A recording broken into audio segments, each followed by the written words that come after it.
আসসালামু আলাইকুম সবাইকে। কি অবস্থা সবার? রমজানুল মুবারক সবাইকে। কেমন আছেন সবাই? আলহামদুলিল্লাহ আমি ভালো আছি। আমি খুব ভালো করেই জানতাম যে রোজার মধ্যে আমি বাইরে থাকতে পারবো না। আমার বাসাতেই চলে আসতে হবে। আর আমি তাই আর্লি বাসায়ও চলে আসছি।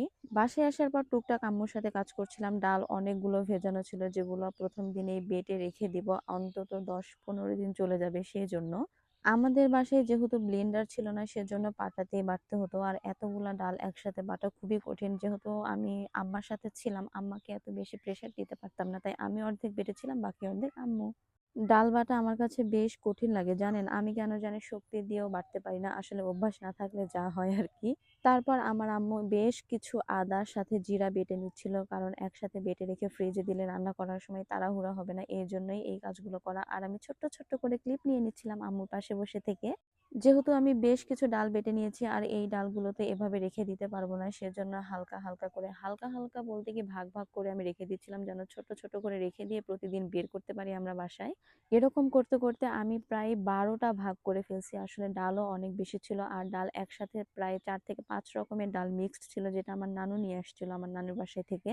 কিছু, কিছু ডাল ছিল অনেক বেশি মিহি হয়ে গেছে। আবার কিছু, কিছু ডাল ছিল হালকা, হালকা দানা, দানা ছিল। যে দানা, দানা থাকলে আসলে বেশি মজা লাগে আমার কাছে। এই ডালগুলো বাটা ছাড়াও আমাদের সাথে আরো বেশ কিছু ছোলা ছিল যেগুলো আম্মু অনেক বেশি করে সেদ্ধ করে ফেলছিল। সেদ্ধ করে ওগুলা আমরা ভাগ, ভাগ করে ফ্রিজে রেখে দিব যেন প্রতিদিন বের করে সেগুলো রান্না করতে পারি যেন তাড়াহুড়া না হয়। ছোলাগুলো মানে তখন করার সময় আমি ক্লিপগুলো নিচ্ছিলাম বাট ভিডিও যে কি করে ডিলিট করে ফেলছি আমি নিজেই বুঝতে পারিনি। আসলে সাডেনলি ডিলিট হয়ে গেছে তার জন্য আমি একদমই সরি। আপনাদেরকে কিছু কথা বলি, যারা আমার ভিডিও দেখেন তারা অবশ্যই আমার ইউটিউব চ্যানেলটাকে সাবস্ক্রাইব করে দিবেন। আসলে ইউটিউবে যখন আসি যখন দেখি যে ভিডিওটা দেখে কিন্তু কেউ সাবস্ক্রাইব করে না, আমার খুবই দুঃখ লাগে জানেন।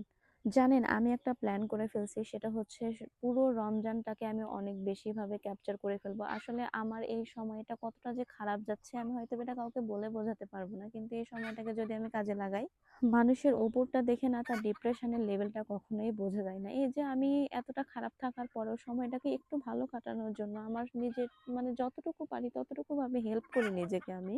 আর আমার আম্মু না থাকলে হয়তোবা আমি কিছু করতে পারতাম না। আমার আম্মু আর আমার আব্বুর সাথে থাকার জন্য আমি অনেকটা দূর পর্যন্ত এগিয়ে আসতে পারছি। আর এই ভিডিও সবকিছু আমার আম্মু বলে যে, "তুই একটু নিজেকে ভালো রাখ, তুই একটু নিজে ভালো থাক। তার জন্য যা কিছু করতে হয় কর, কোনো সমস্যা নাই।" যাই হোক ওসব কথা আর না বলি। আসলে নিজের দুঃখের কথা কারো কাছে বলতে গেলে কিছুই হয় না। আমি আসলে ভালো থাকতে চাই। সবকিছু মিলিয়ে আমি আসলে আল্লাহর কাছে এটাই বলি, "আল্লাহ তুমি আমাকে যেটাই করো না কেন আমাকে শুধু দিন শেষে ভালো রাখিও, আমি তাহলেই খুবই খুশি।" এভাবেই আমার ইচ্ছা যে রমজানটাকে আমি খুব সুন্দর মতো ভাবে কাটাবো। আল্লাহ যেন আমার সাথে থাকে আর আপনারাও যেন আমার সাথে থেকে আমাকে ভালোবাসা দিতে পারেন। আমি তাহলে খুবই খুশি হব। দেখা হয়ে যাবে পরবর্তী সুন্দর কোনো একটা ভিডিওতে। Till then tata, good bye. আর অবশ্যই আমার ইউটিউব চ্যানেলটাকে সাবস্ক্রাইব করতে ভুলবেন না কিন্তু।